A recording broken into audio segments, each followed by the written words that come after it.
Du bonheur en plus dans la tanière des Panthères, avec l'émissaire du chef de l'État, du Premier ministre et du gouvernement de la transition, le Dr André Jacques Augan, venu féliciter le staff et les joueurs pour les 4 points obtenus lors de la 3e et 4e journée des éliminatoires de la CAN 2025, sans omettre l'objectif final. Au nom du président de la République, président de la transition, chef de l'État, et au nom du Premier ministre qui m'ont mandaté pour vous féliciter. Vous avez remporté ce match. Nous n'avons pas encore terminé notre mission. Nous avons encore 2 matchs importants. Ne baissez pas les bras, nous allons reprendre donc ces matchs en novembre.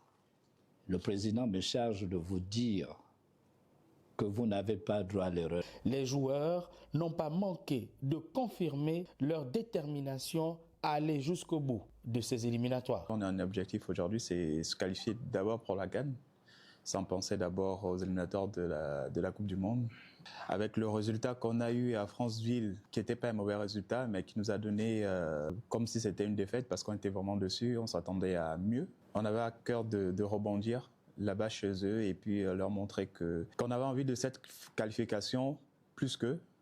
Et je pense que c'est ce qu'on a pu faire. Dieudonné Thierry Mouyouma est revenu sur les problèmes organisationnels constatés durant ce déplacement à Franceville et à Durban, sans omettre d'exprimer au ministre des Sports les difficultés techniques auxquelles sont confrontées notre sélection nationale. L'équipe nationale qui est la vitrine de notre pays connaît certaines difficultés. C'est vous aujourd'hui, le patron de ce département, qui appuyez cette équipe nationale souvent en temps en heure.